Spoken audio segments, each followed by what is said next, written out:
folks, thanks for joining in. You know, not too long ago I released a video called Extreme Reloading Retooled, and we talked about annealing, the whole annealing process with the Annealeez that I've been using. Well, I had some pretty good conversations and discussions with many of you, or some of you, and that got me to thinking. That got me to thinking about a little experiment that I'm running right now, going to start right now.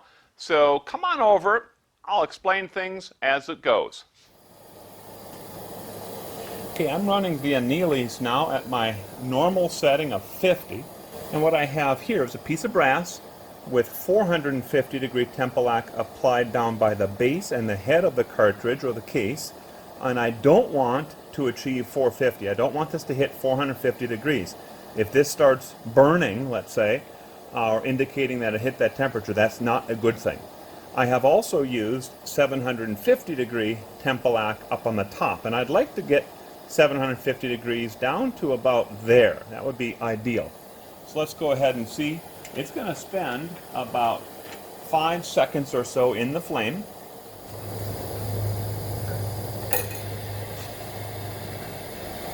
That's about perfect.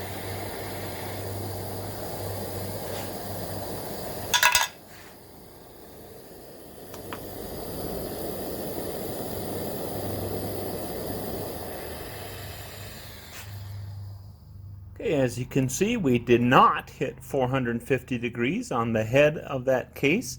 We did hit 750. Actually, I ran a couple of cases through. This is one of them. Here's another I did earlier.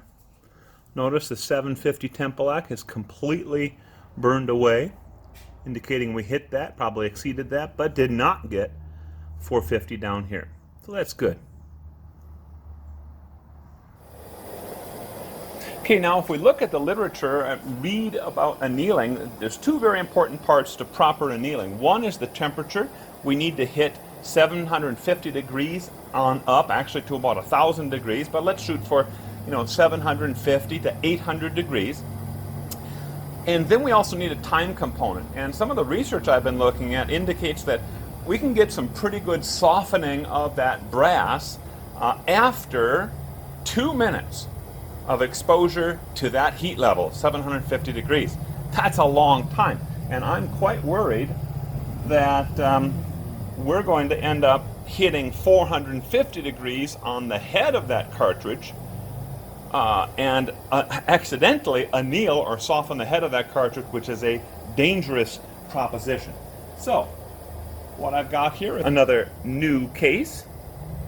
We're going to run it in the flame for 30 seconds, not 2 minutes. I don't think we're going to be able to even run this thing that slow, short of running it a few times. Let's just see what happens in 30 seconds. I'm going to start this as soon as it drops into the flame.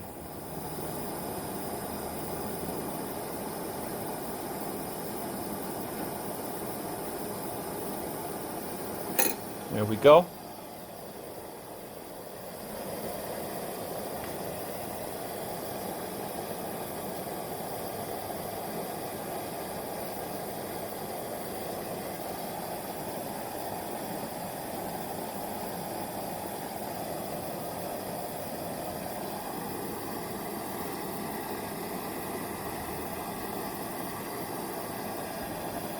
That is a long time.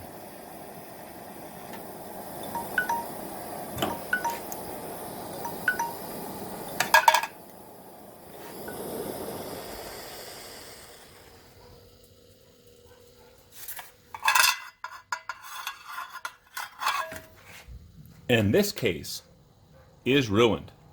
It easily achieved at least 450 degrees all the way down to that base, and it's just not a good thing. Now these first three were all annealed at that setting of 50. Good 750 to the top, about to there in all cases. A little bit lower on that one, a little bit less on this one. Did not hit 450 on any of these. They look a little bit cruddy right now. That's simply because of the temperature. But if we just turn them around a little bit, you'll see that they actually shape up much nicer.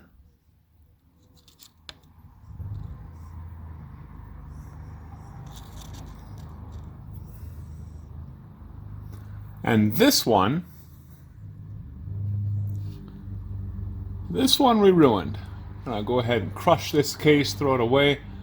It definitely achieved far above 450 degrees on the head, and that is a bad condition. Well, now you might be thinking some of the same things that I'm thinking, and it's almost like we're going to play a little bit of counterpoint. Point one is a person can pretty easily argue that we can't anneal.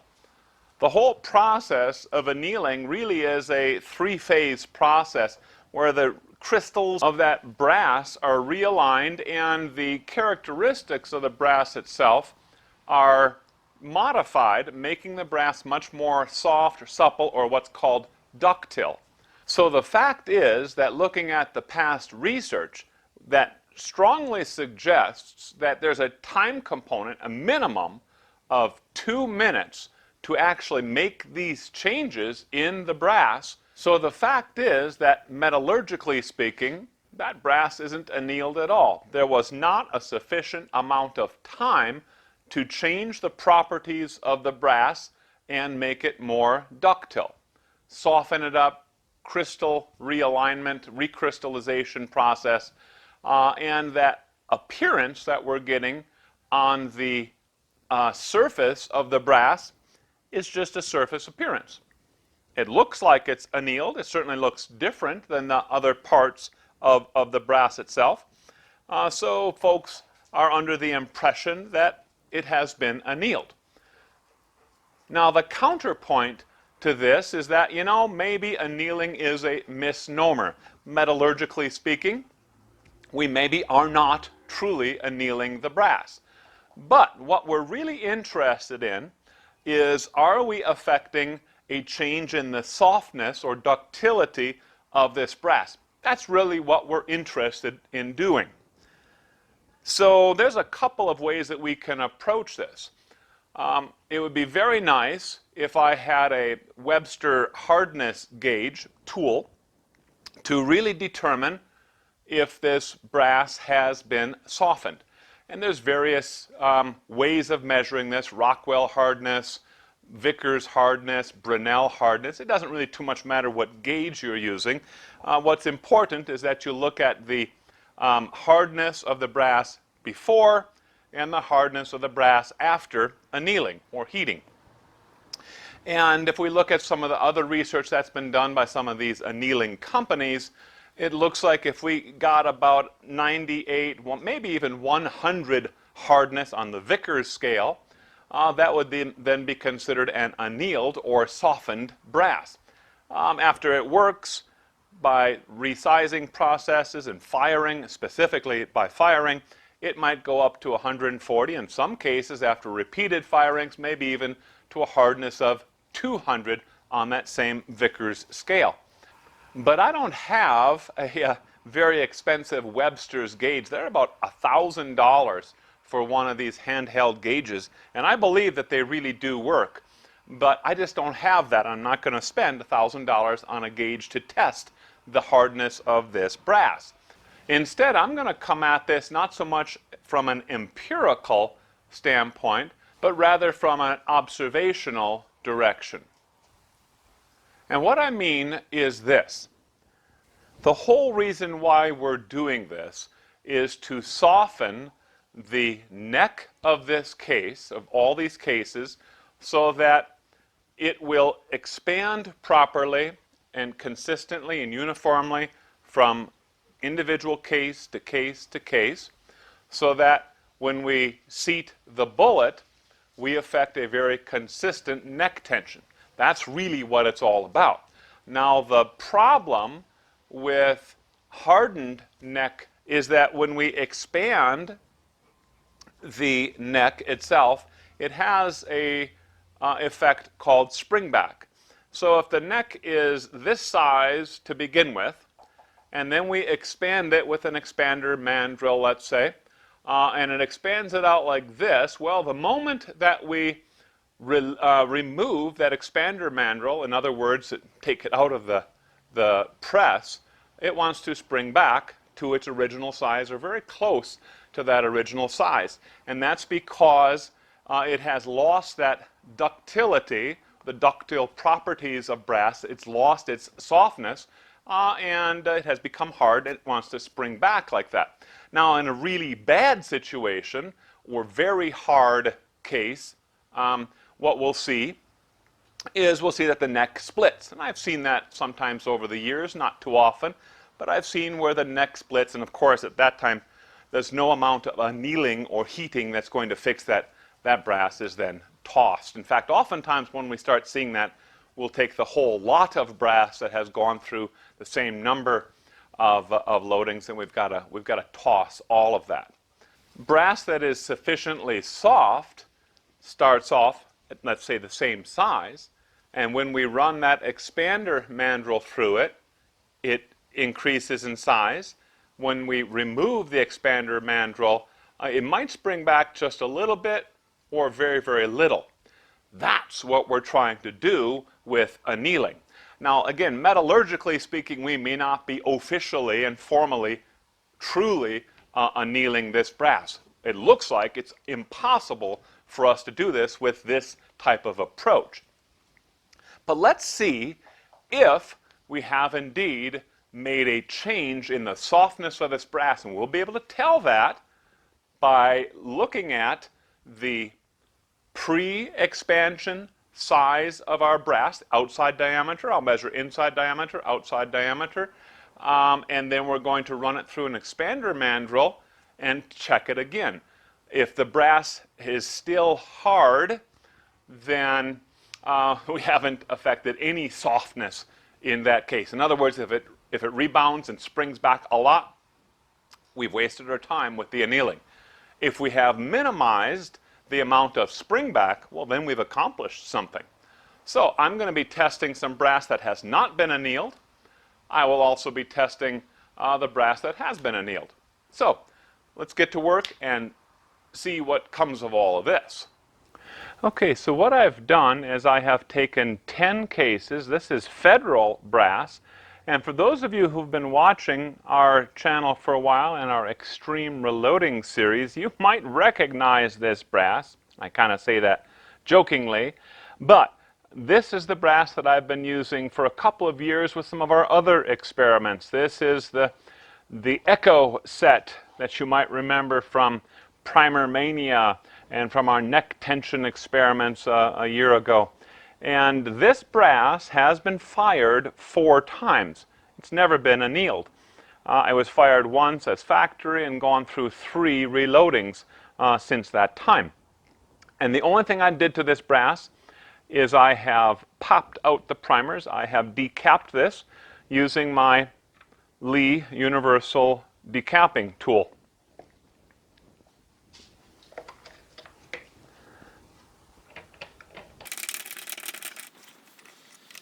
Now you'll notice that there are 7 cases here. The other 3 have been annealed. I use the exact same method, the 5 seconds of exposure to that flame, and they look like they're nicely annealed, just about exactly where I'd like them to be.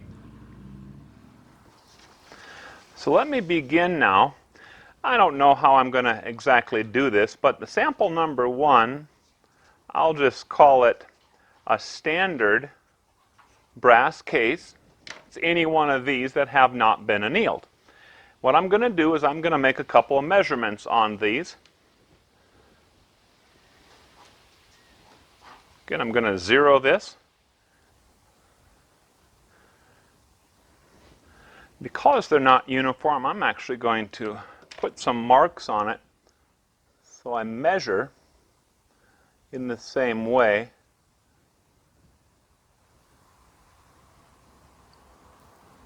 Across this case. This will be our sample number 1.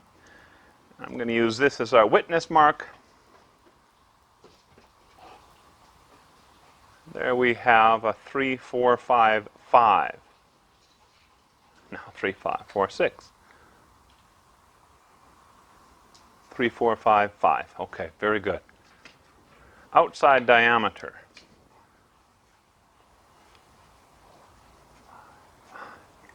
Now let's look at the inside diameter.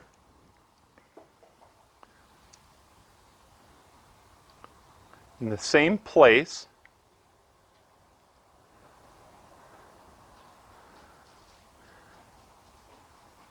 That is a 313.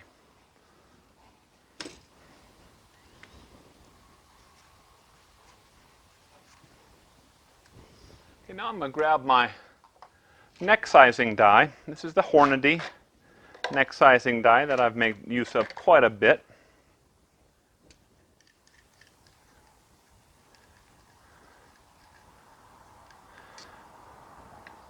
And I'm currently using the 334 bushing.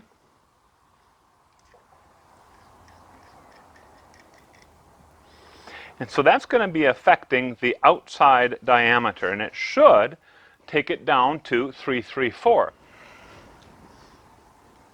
Let me put on a little bit of the imperial sizing wax here. A little bit right there.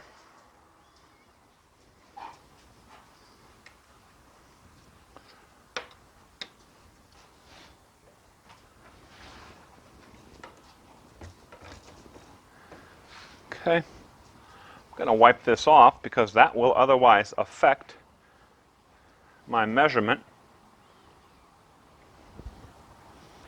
And let's remeasure.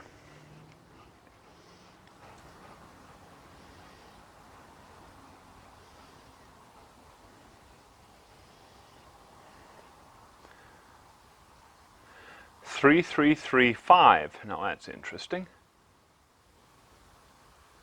Yeah, 3, 3, 3, 5, 3, 3, 4.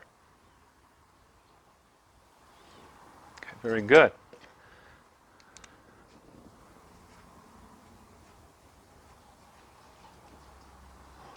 The inside diameter, look at that, is now 3055.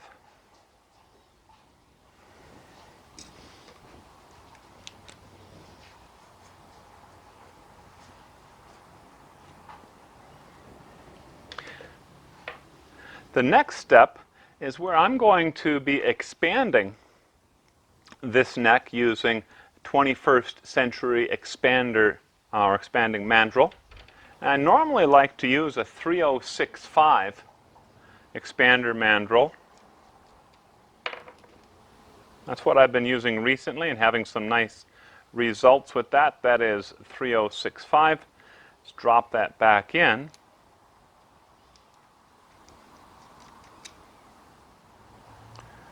I'm going to run this in here.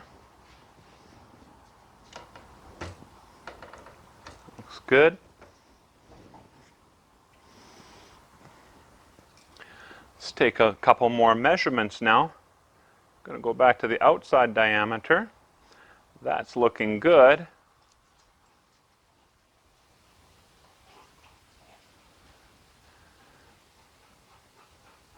.304.5. So what just happened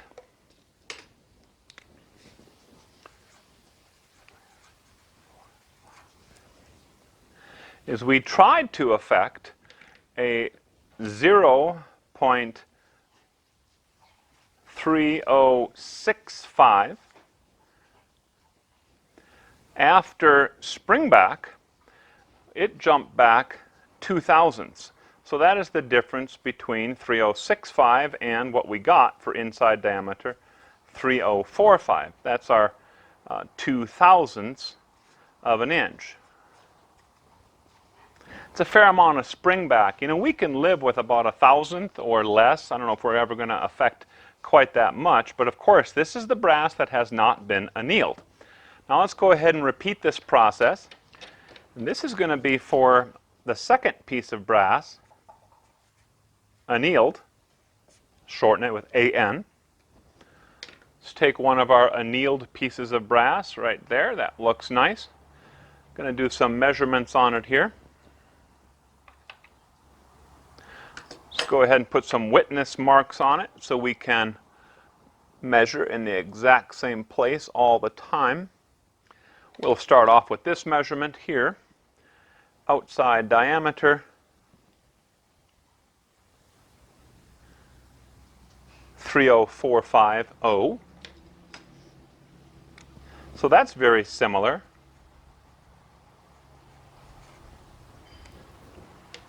Initial inside diameter measured in the same place, 315.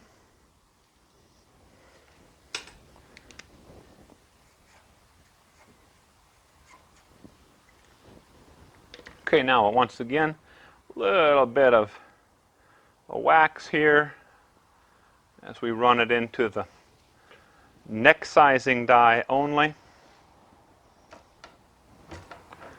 Remember, this is our 334 neck sizing die.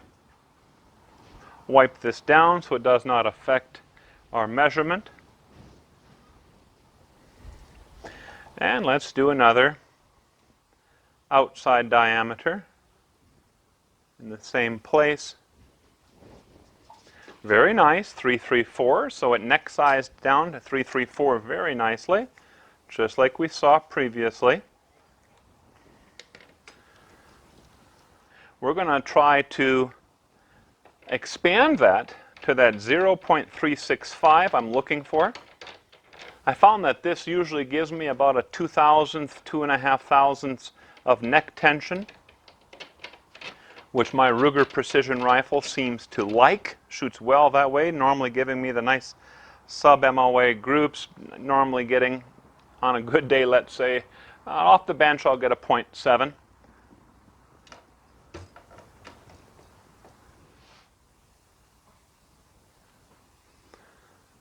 .305.5. Now that's interesting, isn't it? 0.3065, and we ended up with 0.355. So what just happened is we've only seen 1/1000th of an inch spring back with the annealed brass. Now, is that a coincidence, just a fluke? I don't know. I can do, and I will be doing the rest of these cases, these other two cases here in the same way, and then I will be able to report back on that. The other thing I was thinking about looking at is, let's take a look at this piece of brass right here. Now, it looks terrible. This is the brass that I said we ruined it. We over-annealed it officially. What I want to do, I want to take a look at how much spring back this thing gives us. So, same process. I'm going to start by putting some witness marks on this, make all my measurements from these witness marks so I'm as repeatable as possible. Then I'm going to be making some before measurements. This is before I've done anything to these cases. That's the outside diameter and the inside diameter. Now, sometimes I'm having a little bit of trouble on some of these inside diameters, not paying too much attention to it until we get to the very end. But I did want to make those measurements. Okay, so I've gone ahead and ran this through the neck sizing die. And you might notice I'm actually doing the order of operations a little bit different than I normally do, but I'm doing that in this case for this particular experiment. Run it into the expander mandrel.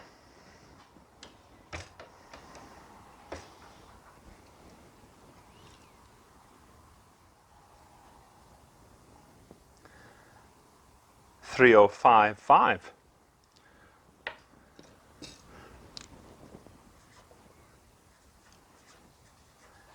Now that's very interesting because, I mean, we don't have to do the calculation again. The end result is that I still had 1/1000th of spring back with this case that was annealed for a full 30 seconds and effectively destroyed because I also annealed or severely heated the head, so it's a dead done case. But we also had the same end result of 1/1000th of spring back with only 5 seconds in the flame, achieving 750 degrees, maybe a little bit more than that. but actually a pretty nice annealing. And you know, I'm actually hesitant to actually say if this is annealed because metallurgically it probably is not. We probably haven't realigned the crystalline structure of this brass. But what we are interested in as reloaders and precision reloaders is softening this case, the ductility, modifying the ductility of this case so that we don't have so much springback. And the reason why we don't have so much springback is because the case has been softened. And as a result of that, we should have prolonged, longer duration of case life. Now again, is it really going to affect our accuracy and our precision out to 200 to 1,000 yards or something like that? Really the 308's not even a 1,000-yard gun, but let's say 800 yards. I don't know. I haven't decided upon that yet. I've got to do a lot more testing of that. But this is actually looking pretty promising. I will finish up my calculations here, and I'll make sure I put those into the video.